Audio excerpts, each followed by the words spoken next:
Hello, I'm Karen Hendricks with Celebrate Gettysburg Magazine, and we are here today for a fascinating 10 minutes with Andrew Dalton, Executive Director of the Adams County Historical Society, and, ta-da, the brand new, state-of-the-art Gettysburg Beyond the Battle Museum. And as we're talking today, we're days away from the grand opening in mid-April, April 15th, right? So how are you feeling? Feeling great. It's just so incredible to see everything coming together at the last minute. We have a lot of little things left to do, but it's just been such a phenomenal experience, and we couldn't have gotten here without the support of the community. Well, there really are two components to this brand new facility. And the one that probably people are most familiar with and are hearing about is the brand new museum portion.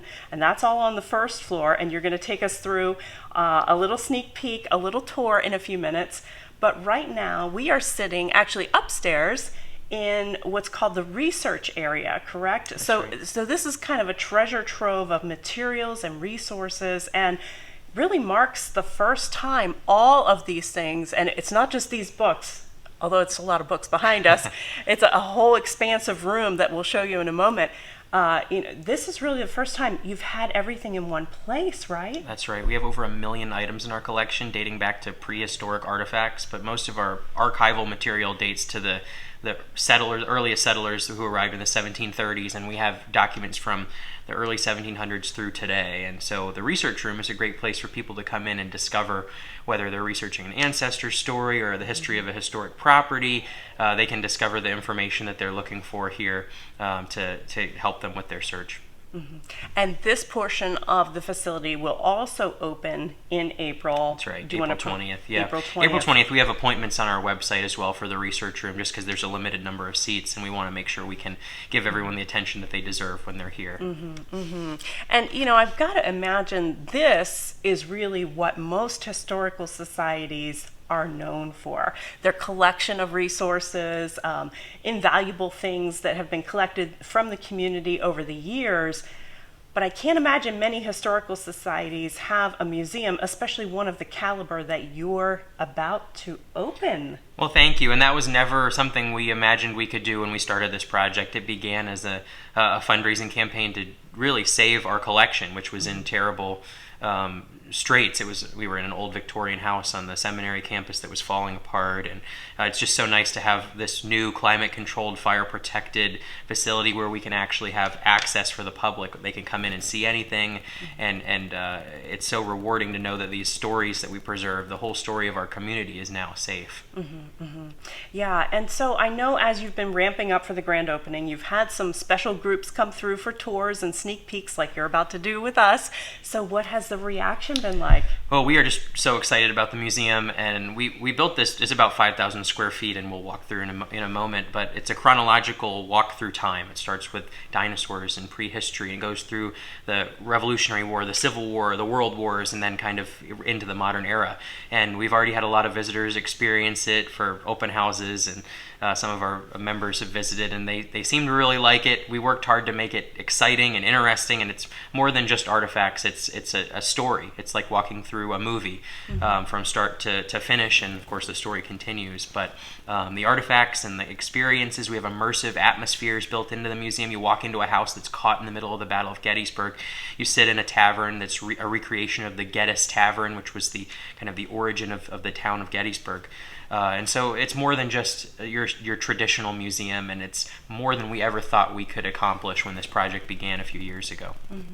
And, big question, why is it important for the public to know about Gettysburg beyond the battle? Well, we have a lot of museums, great museums, and places to go in Gettysburg, but there's really nothing telling the story of the people. What was it like for the hundreds of families that were caught not only in the middle of the Battle of Gettysburg in the Civil War, but caught in the middle of the French and Indian War, or they had relatives that fought in a more modern conflict or lived through the Great Depression or some other important chapter in our history. This is one of the best community stories in the country, and it has never been preserved and shared in the way that we're now doing, and we're so fortunate that we can tell this story for the first time the way that it should be told. Well, this video is sponsored today by the Adams County Historical Society and their Gettysburg Beyond the Battle Museum. So thank you, Andrew, for that. And why don't we get ready to take folks on a quick tour upstairs here, and then we'll head downstairs to look in the museum. Great.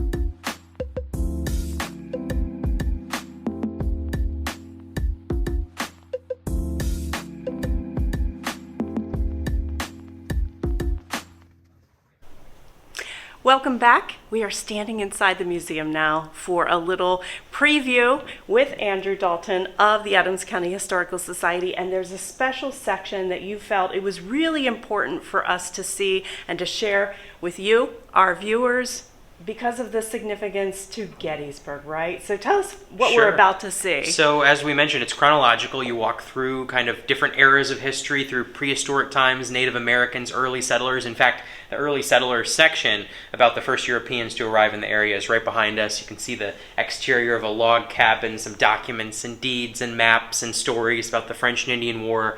There's a Mason-Dixon line marker reconstructed behind us too that you'll see in a moment. But we wanted to reconstruct the Geddes Tavern, which was the first building constructed in what would become the town of Gettysburg by the Geddes family in the 1760s. So let's pan around and we'll actually take a look at the tavern. When you visit the museum, you can step inside, you can sit in the tavern, you can listen in on conversations of people talking, people who actually lived at the time. We had conversations recorded recreating what they may have been discussing during the Revolutionary War, when they received the news of Lexington and Concord, the battles at Lexington and Concord, when they received the news of the signing of the Declaration of Independence. And so you hear different voices of people when you're in here visiting the museum, and especially for our younger visitors, it's great to have them immersed in all of the history of the early days of Gettysburg before there was even a town. Yeah, and we should mention we muted that audio so that we could more fully hear you on this video, but it really was fascinating, and it really set the tone in this colonial era, right? Right. And we have a couple really fascinating artifacts in this section. We have the original map of Gettysburg on animal hide from 1785. This is the first map ever created of the town when they were laying out the lots, and the original is on display here, as well as the Geddes family Bible and some other artifacts that belong to the family. Amazing. Okay, well, we're going to pick it back up in another section of the museum in just a moment. Great. Yes, Mother. I want to help Mother today. Oh, but you're too small. Hey! Martha, do you know what today is? No. It's 1 week since our good men in Philadelphia signed the Declaration of Independence. So now we're in the Civil War section of the museum, and we really felt strongly that we wanted to tell the Civil War stories from the perspective of the local families who witnessed the Battle of Gettysburg up close. And one of probably the central feature of our museum is the immersive room that we've reconstructed. It's called Caught in the Crossfire. And this is a house where you walk in and you're actually in the middle of the battle. You can see the side of the house here, and you're experiencing everything from the perspective of the civilians who are inside, hiding in the basement below. You hear the sounds of the battle from the outside. You hear as the Confederates capture the town of Gettysburg on the first day of the fighting on July 1st, 1863, and you hear the terrified reactions of the family. The sounds we recorded at a firing range, so they're actually the real sounds that they would have heard in this setting. And then Jeff Shera, our friend, the famous novelist, actually wrote the script based on real accounts that we have for the family. You'll hear them below your feet in the cellar that we sunk out the floor underneath. And so, Andrew, this is really groundbreaking, right? I mean, nothing of this caliber has really been done before to really put people in a simulation like this, right? Thank you. Yeah, it really is something special, and we tried to make it as authentic as we could. It's loud, there's flashes of light, but we wanted to really get across the point that this was a traumatic experience for our community, and these people remembered it for the rest of their lives. So it was very important to us that we could do justice to this story and tell it in a really compelling and authentic way based on the real stories that we preserve in our collection. We have hundreds of letters and diaries, and we used those to create this experience. So maybe we could take a look inside and show you what it looked like in there.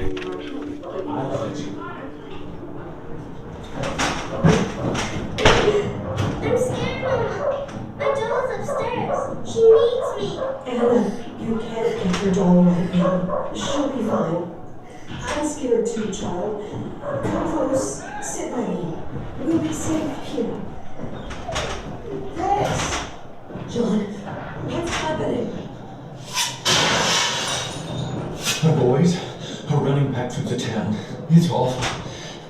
There are wounded men in the street. One man on a horse told me to keep inside, all of us.